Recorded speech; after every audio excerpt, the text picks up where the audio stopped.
जब कोई साधक अपनी समस्या लेकर किसी सिद्ध के पास जाता है तो वह सिद्ध अपनी शक्ति से उस साधक की समस्या दूर करता है, तो उस साधक को उसका फल भुगतना पड़ता है क्या?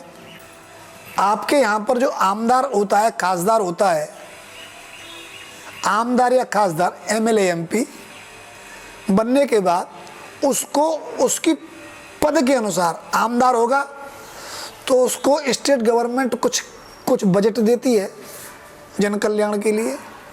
खासदार होता है तो कुछ ज़्यादा देती है, मंत्री होता है तो कुछ और ज़्यादा दे देती है, कैबिनेट मंत्री होता है तो कुछ और ज़्यादा दे देती है, और मुख्यमंत्री होता है तो पूरे राज्य के कोष पर उसका अधिकार होता है, वो कोई भी घोषणा कर सकता है। यही गुरुओं का, सिद्धों का वर्ग होता है। कोई सिद्ध अपनी ओर से कुछ नहीं देता है। सचमुच का सिद्ध है तो अभी मेरी बात को थोड़ा बारीकी से समझना। सचमुच अगर वो सिद्ध है तो वह अपनी एनर्जी को एक क्षण के लिए भी वेस्ट नहीं करेगा, क्योंकि वह एनर्जी के कंजर्वेशन को जानता है, उसके संरक्षण को जानता है। सिद्धत्व का अर्थ है अहंकार से रहित हो जाना। जब अहंकार ही नहीं है तो कोई चमत्कार क्यों दिखाएगा भाई? तुम किसी गुरु के पास जाओ, गुरुजी चमत्कार दिखा दो, गुरुजी के अंदर थोड़ा ईगो पड़ा होगा तो चमत्कार दिखा देंगे। जब गुरुजी के अंदर कोई ईगो ही नहीं है तो गुरुजी तो बहुत चालाक हो गए, वो तो पार निकल गए इनसे, तो वो कोई चमत्कार दिखाएंगे। वो कहेंगे ठीक है, यहाँ पर रोजाना आया कर, सेवा किया कर, सत्संग किया कर, यहाँ आते आते तेरे चित्त का शुद्धिकरण अपने आप हो जाएगा। क्योंकि एक गुरु के सानिध्य में पूरा गुरु मंडल काम करता है। तो गुरु को गुरु एनर्जी क्यों देगा अपनी? उसके पास तो कोटा मिला हुआ है। तो कोई भी समझदार गुरु किसी भी की भी कोई समस्या हल नहीं करता है। आप लोगों को अगर ऐसा लगता है किसी गुरु ने आपकी कोई समस्या हल कर दी है तो आप उस भ्रम को दूर कर लीजिए ज्ञान दृष्टि से। ऐसा नहीं है कि उसके पास बल नहीं है, उसको बल मिलता है, और ऐसा नहीं उसका उपयोग नहीं करता है, लेकिन वह उसका उपयोग विवेक पूर्वक करता है। वो क्या कहेगा? वो राज्य सरकार से ही कहेगा, हे राज्य सरकार, मेरे जो तू जो मुझे धन दे रही है, जो कोष दे रही है जन कल्याण के खर्च के लिए, तेरे पास पहले से योजना है, गांव के लेवल पे क्या करना है, शहर के लेवल पे क्या करना है, जिला पंचायत क्या करेगी, नगर पंचायत क्या करेगी, कहाँ हैंडपंप लगेंगे, सब प्लानिंग तुम्हारे पास है। ये मेरे कोष को तुम अपनी योजना से खर्च करो।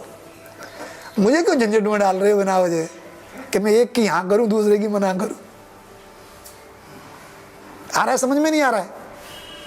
तो इस तरीके से कोई भी गुरु किसी भी, हाँ, अगर गुरु मंडल कृपा करता है तो साधक का अपना कोई भी कर्मफल नहीं बनता है। और अगर गुरु अहंकार युक्त है और उसने संकल्प पूर्वक अपनी सिद्धि के कोष में से तुमको थोड़ा सा बल दिया है तो तुमको उसको रिटर्न भरना पड़ेगा। तो तुमने लोन लिया है। इसीलिए किसी भी गुरु के पास जाओ, अपना समर्पण कर दो। उस गुरु के पीछे विराट गुरु मंडल पड़ा हुआ है, तुम उसके बच्चे हो। अपने बच्चों की देखभाल कौन नहीं करता है? उनके कष्टों को कौन दूर नहीं करता है? तुम मत रो अपनी समस्याओं के लिए, बस अपने आप को उनके सामने समर्पित कर दो। वो सब जानते हैं कब कहाँ करना है। उनके पास बहुत योग्य रीति है कि आज हल करना है, कल हल करना है, आज रुला लो, कल रुला लो, परसों इसको सॉल्व कर दो, और आज हंसा दो, फिर वो समस्या बड़ी रूप में आ जाएगी। क्योंकि संसार में पड़ा हुआ मन कब इच्छा पूर्ति होते ही गुरु से विमुख हो जाएगा तुमको नहीं पता है। थोड़ी सी सांसारिक इच्छा की पूर्ति हुई, गुरुजी, अरे गुरुजी बने रहते हैं, मेरा काम था, मतलब था, तो मेरा काम हो गया, काम खत्म हो गया। कहा कि गुरुजी, गुरु मंडल इन सब चीजों को जानता है कि तुम कितने पानी में तैर रहे हो। वो तुमको उतना ही क्वाइट ऑप्टिम सॉल्यूशन देगा जितना जरूरी है। तुम्हारी साधना नहीं बिगड़े, तुम्हारी आध्यात्मिक उन्नति नहीं बिगड़े और तुम टिके रहो, उतना तुमको देगा।